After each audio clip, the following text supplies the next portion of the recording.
On part en balade dans le club de l'été jusqu'à 11h avec vous, Antoine. On navigue sur les mers, mais aussi on part en balade en région, en France. Oui. On part à la rencontre d'auditeurs d'Europe 1 qui nous font découvrir leur région, là où ils sont en vacances ou là où ils vivent, où ils résident. Et nous sommes en ligne avec Astrid ce matin. Bonjour Astrid.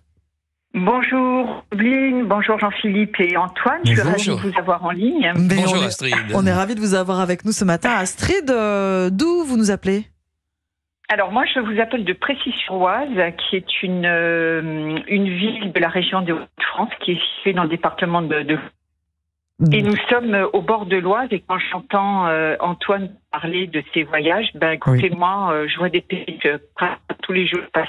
Pas devant chez moi, mais des bateaux passés. Quand je vais promener mon chien, des péniches. Des péniches. Et donc voilà. Et donc bon, c'est pas des voiliers, mais écoutez, c'est plutôt sympa, ça fait rêver. C'est aussi très navigation fluviale. Navigation fluviale. Vous savez qu'on a 8500 kilomètres de canaux en France. De voies fluviales. Oui, tout à fait. C'est-à-dire il y a actuellement des gens qui développent même des bateaux à énergie solaire. Oui. Et c'est tout à fait silencieux et très calme. Alors quand vous les verrez passer, vous les saluerez de ma part. Ouais, mais c'est l'avenir, c'est l'avenir, c'est certain. Mais la France a un réseau de canaux formidable. J'en ai parcouru beaucoup. J'adore ça aussi. Oui, est-ce que vous aimez ça aussi, ou est-ce que vous les regardez juste passer, Astrid ? Est-ce que cela vous tente aussi de peut-être monter sur une péniche ? Moi, ça me tente. Ça me tente. Après, si vous voulez, moi, je suis pas une sirène.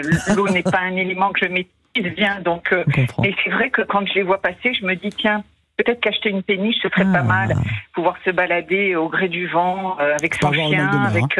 voilà. Donc, pourquoi pas. Précy-sur-Oise. Qu'est-ce que vous aimez faire, sinon, à Précy-sur-Oise, Astrid ? Alors, écoutez, il y a tellement de choses à faire ici. Alors moi, je vis depuis 3 ans, donc c'est une région que j'ai découverte il y a pas très longtemps. Je vis dans une ville donc qui s'appelle Précy-sur-Oise, de 3000. On vous a perdu, Astrid. Le réseau est pas très bon. Vous nous disiez qu'il y avait un peu plus de 3000 habitants, c'est ça ? Oui, c'est ça, 3300 habitants à peu près. Et c'est une ville qui a un passé historique fabuleux, qu'une église Saint-Pierre-Saint-Paul qui date du XIIIe siècle, qui a été élevée sur un ancien lieu de culte gaulois païen, et qui plus tard terre. Et puis elle a été modifiée et restaurée à de nombreuses reprises, notamment par Viollet-le-Duc au XIXe siècle. Et c'est la seule église de France à avoir une rosace à 11 lobes et non 12. Donc ça, je l'ai découvert il y a peu de temps, en m'intéressant un petit peu de Précy.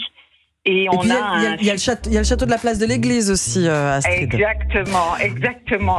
Magnifique. La place de l'église, tout à fait. Bon, un très beau château. Un très beau château. Astrid, hélas, on vous perd un petit peu. Il y a effectivement... Elle est déjà sur sa péniche en train de naviguer. Voilà, c'est ça, vous naviguez. Mais en tout cas, Précy-sur-Oise, dire que c'est pas très loin, c'est une 50aine de kilomètres de Beauvais, l'église, le château. Astrid, merci beaucoup d'avoir partagé avec nous cette belle région qui est l'Oise, le Précy-sur-Oise. Et on espère qu'on vous retrouvera très bientôt sur l'antenne d'Europe 1. Nous, on se retrouve dans un instant dans le club de l'été avec notre invité Antoine.